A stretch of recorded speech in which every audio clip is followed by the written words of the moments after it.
Christophe, on est devant ton déchômeur à disque indépendant, donc un Amazon 4os. Tout à fait.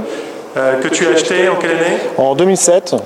C'est un 5 mètres pliable, hein? Voilà, en fait, c'est de l'essayer, c'est l'adopter, comme on dit souvent. Donc j'avais un pressentiment sur le système de caoutchouc, sachant que j'ai des terres très caillouteuses. Moi, j'étais pas forcément du tout confiant sur ce système-là.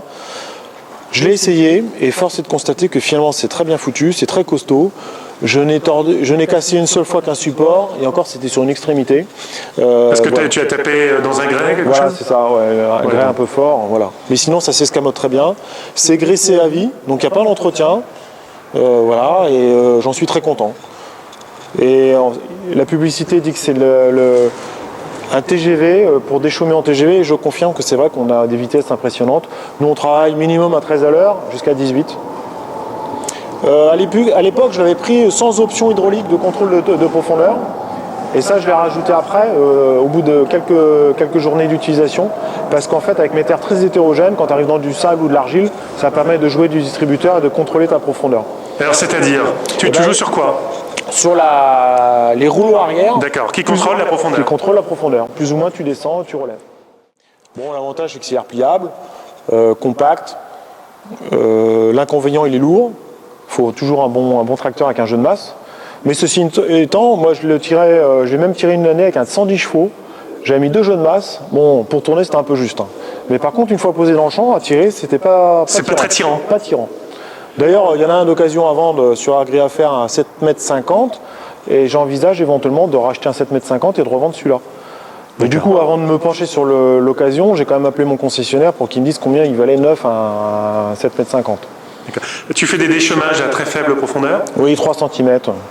Donc les premiers déchômages? Alors, je m'en sers pour les premiers déchômages, éventuellement pour préparer de la terre aussi, par exemple un blé sur blé. Je peux labourer, et pour recasser les mottes, je passe un petit coup dessus, sur le labour. Et ça casse les mottes, ça nivelle, ça fait un très bon boulot.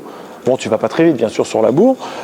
Et je m'en suis servi aussi je m'en sers beaucoup pour les blés de betterave. Comme c'est une intégrale qui passe pour arracher mes betteraves. Je passe un petit coup de 4 pour niveler, et puis pour mélanger les vers à la terre, les vers des betteraves.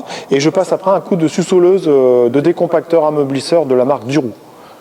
Donc voilà, je sème tous mes blés comme ça, en fonction de mes blés de betterave, bien sûr. Et comment se comporte le rouleau Matrix à vive allure? Alors le seul défaut, c'est dans les sables, il a tendance un peu à sauter, faire tôle ondulée. Mais par contre, dans tout ce qui est terre limoneuse, argileuse, il n'y a pas de problème. T'as pas eu de problème de roulement, de palier? Pour l'instant, non, rien. Il n'y a pas de graisseur. C'est des paliers sans graisseur. T'as fait à peu près combien d'hectares là avec? 1500 hectares. Mais j'en suis content. Les disques sont déjà bien usés, hein? Eh bien, justement, je les ai mesurés ce matin, parce que comme je regarde en ce moment une occasion pour acheter la taille au-dessus, et devant, ils sont à 41,5, alors que d'origine, c'est à 48. Ah oui, quand même. Donc, tu vois, j'ai perdu quand même 100 en diamètre. Hein. Là, je suis à 41,5. Et à l'arrière, ils sont moins usés. À l'arrière, je suis à 43,5. Bon, c'est très fiable.